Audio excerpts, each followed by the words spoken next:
love and respect my mentor and dear friend, Judge Harold Baker.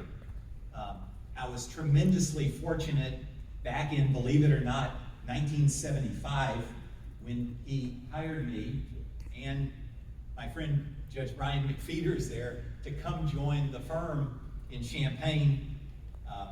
He was my mentor, he was my friend, and my observations as a young lawyer, he was one of the finest civil trial lawyers in the entire state of Illinois. And why do I say that? He was professional, he was concise, he never liked it when you go into court and present 30 cases in support of a proposition. He always said, less is better. He was professional. He was always courteous to the other parties and the court. He was well prepared. He was a tenacious advocate. And he had a great understanding of how to present a case and the rules of evidence. So let me tell you a little something, if I could, about his amazing career. He started out in 1951 as a member of the United States Navy, and as I understand it, rose to the ranks of lieutenant, JG, whatever that means. He had a bachelor's degree, or obtained a bachelor's degree in history and political science, typical undergraduate degree for a lawyer, from the University of Illinois in 1951. He obtained his Juris Doctorate degree from the University of Illinois College of Law in 1956, and then he practiced in a local firm that was then called Hatch, Baker, Carrazza, and Jensen and Wheat. Was that the? Well, those were the members. Yeah. So in any event, he was there from 1956 to 1978, and he concentrated his practice in civil litigation in both state and federal courts. So I took a look and about his outside activities just while he was a lawyer, and it was truly amazing. He was a member of the Unit Ford School Board and president of that board. He was appointed by the Illinois Supreme Court to the Illinois Pattern Jury Instructions Committee. That's the committee that drafts jury instructions for all civil cases in the state of Illinois.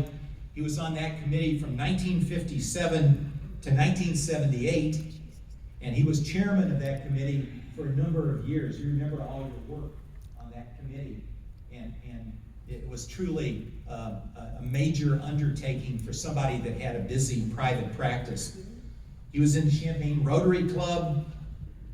He was appointed senior counsel to the President's Commission on CIA Activities in the United States, also called the Rockefeller Commission. And he spent a lot of time in the District of Columbia and serving on that committee.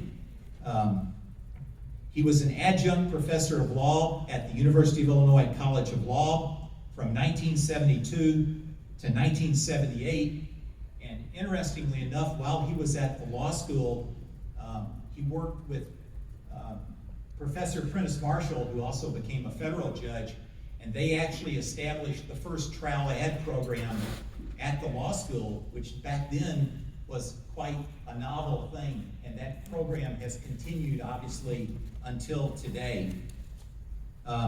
In August of 1978, he was, unfortunately for the firm, appointed by President Carter as a federal judge for the Eastern and later the Central District of Illinois.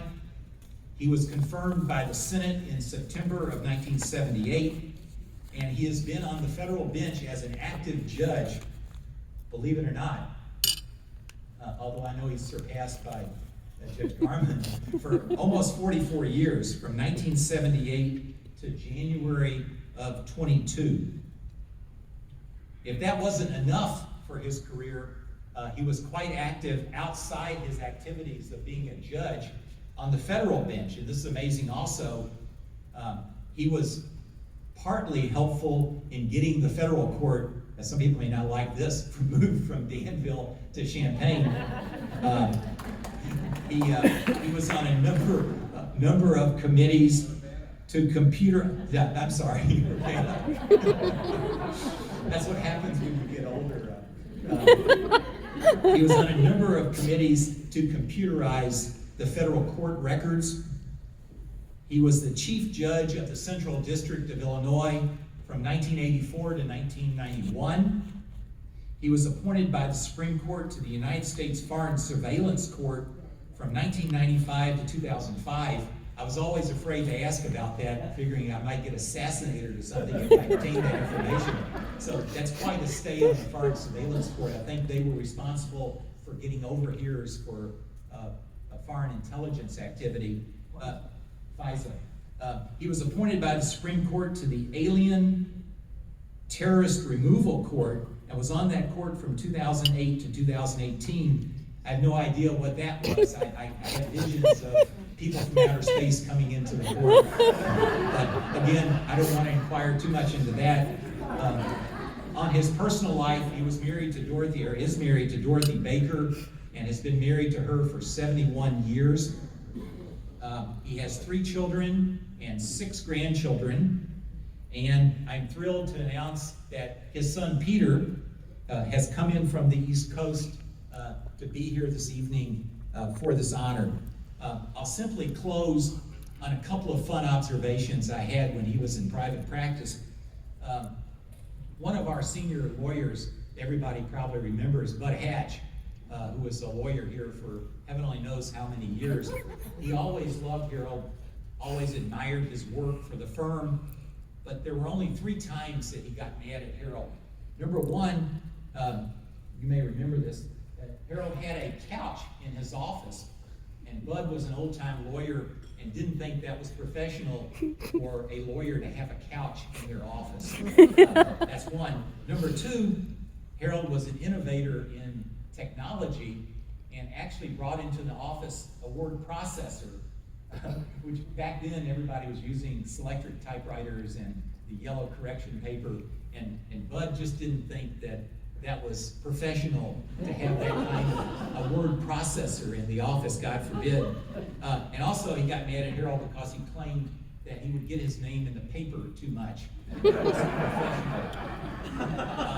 In any event, I think Judge Baker is truly deserving of this Pillar Award, and I am very proud and honored to present it to him. And I have the award right here. I think let's give him a